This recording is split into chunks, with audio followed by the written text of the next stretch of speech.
All right, so I'm gonna pick up where we left off, which was lesson 1.5, right? Lesson 1.5, what that is the benefits of owning a common stock, right? So guys, remember I have a manual. It's gonna really cover all the information, all the material that will be tested on the exam, for word verbatim. So if you want access to this, comment, and I have access to it. I have a course, all of that you could have access to. But lesson 1.5, benefits of owning a common stock. So for this section, we're going to talk about benefits and risk of common stock. So some benefits of owning common stock are: one, it's a great growth potential, capital appreciation, which is hedged against inflation. Second thing is current income from dividends.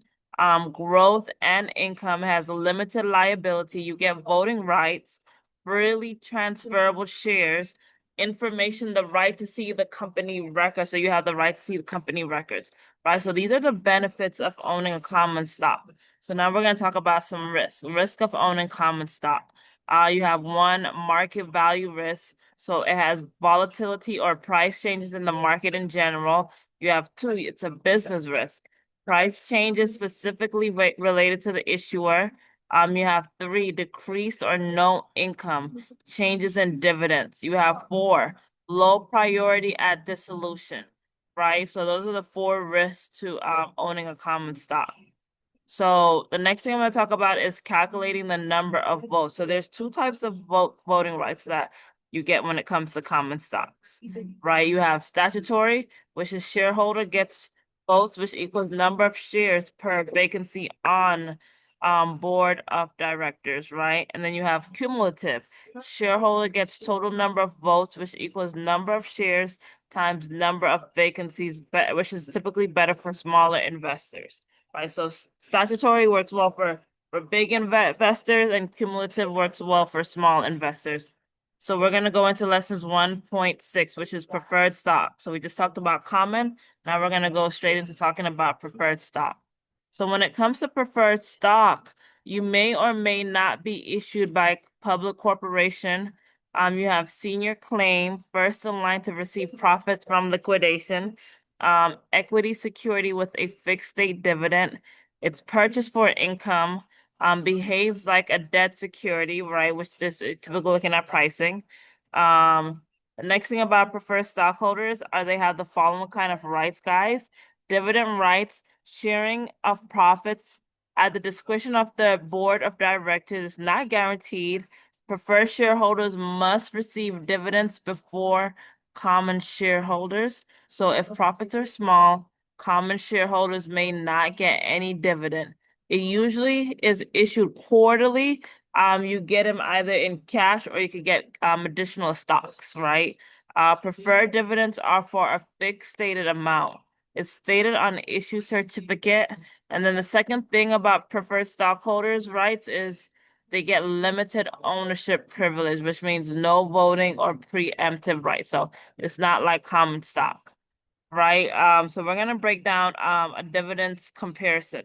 So we have the Primerican dividend history, right? And we're gonna look at preferred stock quotes.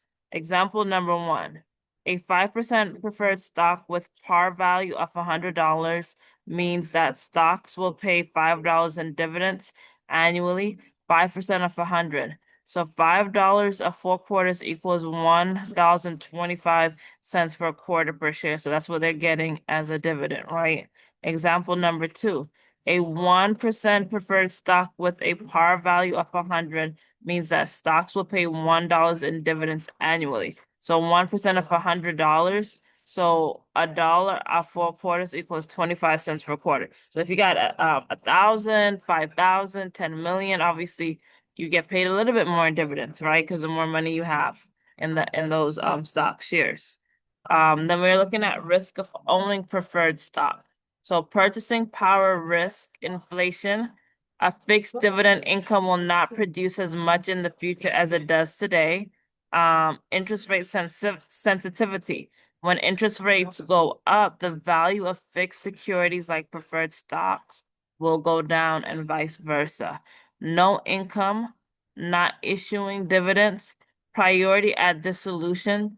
Although preferred shareholders are paid before common, all stocks are paid behind creditors. So, they get it after the creditors are taken care of, which is right, right?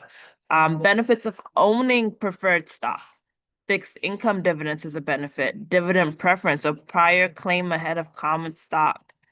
Convertible preferred sacrifices, income in exchange for potential appreciation. And then we're going to look at types of preferred stock. So we have straight non-cumulative preferred, which means there's no special features other than the stated fixed dividend payment, no more, no less, right? You have the cumulative preferred. This means the right to receive missed or skipped dividends.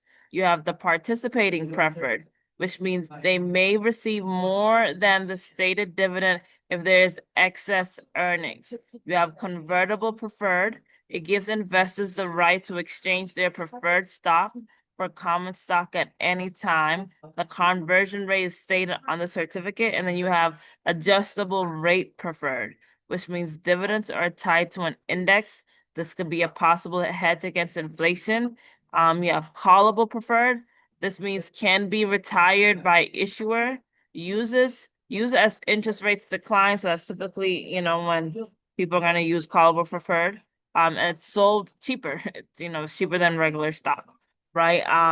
So these are the different types of preferred stock. So you got straight, you have cumulative, participating, convertible, adjustable, callable. And as you're studying, a huge tip I would give you is, create a story or create an acronym for these words. So you got SCPCAC. So say something like sorry, Charlie paid cash always carefully. Sorry, Charlie paid cash always carefully. Sorry, Charlie paid cash always carefully. Right? Something like that to kind of remember. Sorry, straight. Charlie cumulative, paid, participating, cash convertible, always adjustable, careful, callable, right? Something to help you remember the different types of preferred stocks as you are testing, right? So, I got a lot of information for Unit 2, but we're not touching Unit 2 today. I know we missed some days over the weekend, but we're gonna pick up tomorrow for sure. I'll cover 2.1 all the way to, I think we'll go all the way to 2.5. And then keep in mind again, if you really want to pass this exam, this material is a guaranteed pass rate. It goes over the exact information. It's very condensed of what will be on this exam, right? So says 104 pages, right? You look at the book is a lot bigger, right? So that's all I got for today.